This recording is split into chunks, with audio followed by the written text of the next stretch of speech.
Welcome to the Retzel Health Law Hotspot. Health Law Hotspot is a podcast for physicians and health professionals that covers the legal issues and trends that affect the healthcare industry. Hi, everyone. This is Ericka Adler, shareholder and leader of the healthcare practice group at Retzel and Andrus. Today, I wanted to talk a little bit about how to handle an LOI that you might receive to acquire your practice. I very often get calls from physicians who've received an LOI or who may have already signed one. So I want to give a heads up to those of you that may be receiving one about some of the things to look at and what the next steps should be. First of all, it's always my recommendation that you share your LOI with both your financial advisor or your accountant, as well as your lawyer. There are a lot of things that can and should be negotiated at the LOI level before it's signed and you move forward. This is so we can make sure that you've really understood what you're signing, and so that we make all the requests that we may have and know that it's part of the deal. Often a buyer will assume that there has been a meeting of the minds once that LOI is signed. And when you later go back and ask for changes, that doesn't always go over well and may be rejected. So first of all, make sure that you're talking to your team before you sign that LOI. Now, one of the first things a doctor is going to do when they get that LOI is look at the purchase price. They may either immediately be excited or not excited, but I think it requires a little bit more inquiry before you make any decisions. First of all, in any negotiation, the LOI is always just a starting place. I've seen many LOIs negotiated to very different numbers by the time we're done. So always assume it's a starting place. And this comment goes for everything in the LOI. You don't know if you don't ask. So don't assume that this is all you're going to get. You can always ask for more. The purchase price in an LOI is typically composed of an EBITDA number. And this number is more of an art than a science. So when you see that number that's calculated in there as being your EBITDA, you need to talk with your financial advisor and understand from talking with the buyer exactly how they came up with that number. There are nuances, things that should have been taken out, things that should have been added in, etc. And we need to make sure the way it's being calculated is appropriate. For example, maybe there were one-time expenses that should not have been counted. How are gift cards impacting your EBITDA, etc.? So you've got to look at the different things that are in there. Obviously, the higher the EBITDA, the better, and we want to get that number up if we can. This is something that can be negotiated by the parties. Another thing to think about is the date they're using. A lot of times it'll be EBITDA for the trailing 12 months. So if you gave them some numbers, for example, for 2022, and they put in a December 31, 2022 calculation date, but we're now heading into April, is that the number that should be used? So you may want to consider updating that EBITDA if you think your performance might be better, or talking about what that might look like and if the right date is being used. Another part of the purchase price is the multiple.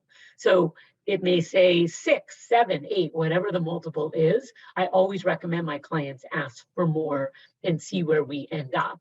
You're going to want to look at the industry, what other people in your specialty and your region are receiving, and make sure that you're within, the area of competition based on the type of practice that you have. Now, once we can increase those numbers, you may be getting much more towards a purchase price that is acceptable to you. But these are certainly not the only important things to be thinking about in an LOI. So for example, how is that LOI to be paid? Well, a lot of times they will pay a portion of it in cash and a portion of it as a rollover into the buyer, if it's a private equity company, their management or other type of holding company. Most of the LOIs that I'm seeing these days are about 80% cash, 20% rollover, but that varies. I've seen higher and lower. This is something that should be negotiated. Depending on your knowledge of who the buyer is, you may be willing to take on more of a rollover interest, but you're going to want to ask some questions about the buyer. How much are they leveraged? What is their plan for growth, etc.?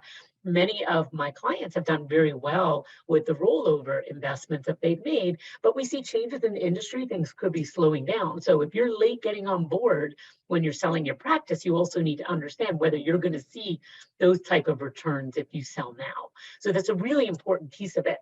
The cash part also will likely have a piece of that held back into escrow. And that money is held for a period of time to make sure there's no issues that later arise related to some of the promises being made by the seller in the agreement.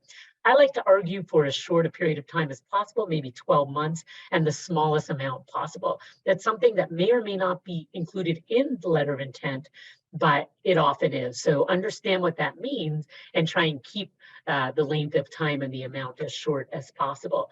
That will be held back from the cash portion and released at the time that is agreed upon. So it's important to understand that won't be paid at closing. Another important thing to understand about the deals that are being made is usually it's going to be an asset transaction that will require you to be lean and debt free, which means you've got to see what are the debts out there that need to be paid off.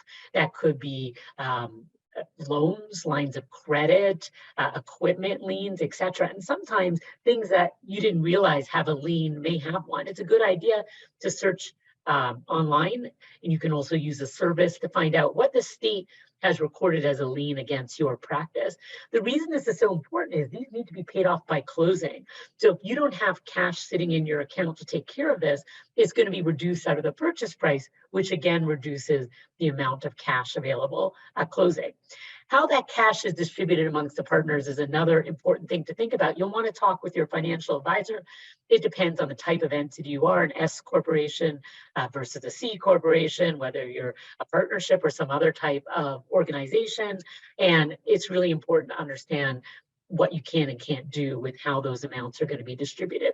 All right, so let's keep going. What else in the LOI is important? And by no means am I covering everything here, but how are your employees going to be treated after closing? Do you want to put some protections in there?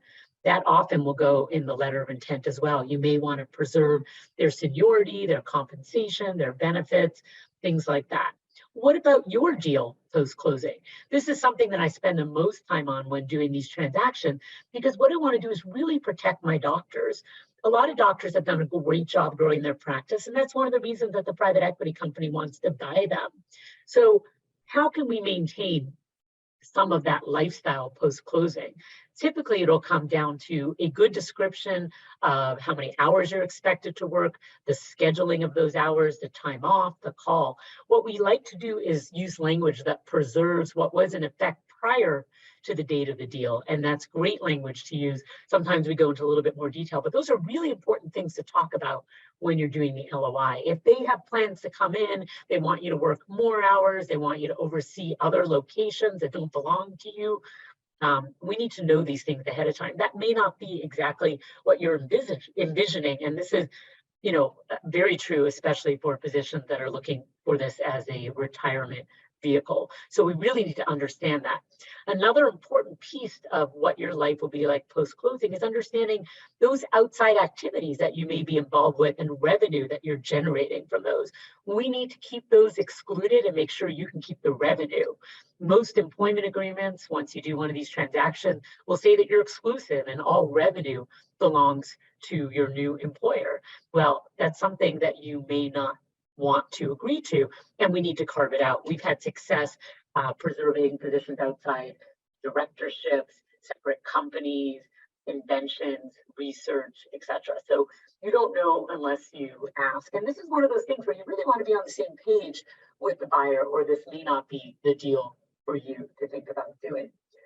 So all of those are really important elements in terms of what your future is going to look like. Another related item is control and management of the practice post-closing. Now, it's not going to really be 100% your practice anymore. You understand the assets won't belong to you. There may be staff there that is not your staff. But for many physicians, it's really important that they still have an essential say in those items that impact their patients. That could be the type of medications being prescribed, the staffing levels, the number of patients per hour, the type of services being offered. So talking about that ahead of time, and this may not end up being something that goes in the LOI, but you also need to make sure that you and the buyer are aligned. You have to get a good vibe from them that this is somebody that you want to be in bed with for the next however many years. And you need to understand that once you work for them, you're going to lose some of that say unless it's preserved in writing. Now, speaking about how much time you're going to be working, most private equity companies are looking for about 3 to 5 years as a commitment post-closing. It's important to understand that you cannot leave before that time period in most cases. In some cases, we do see the purchase price paid out over time. So if you were to leave earlier, you would just be giving up some of the purchase price.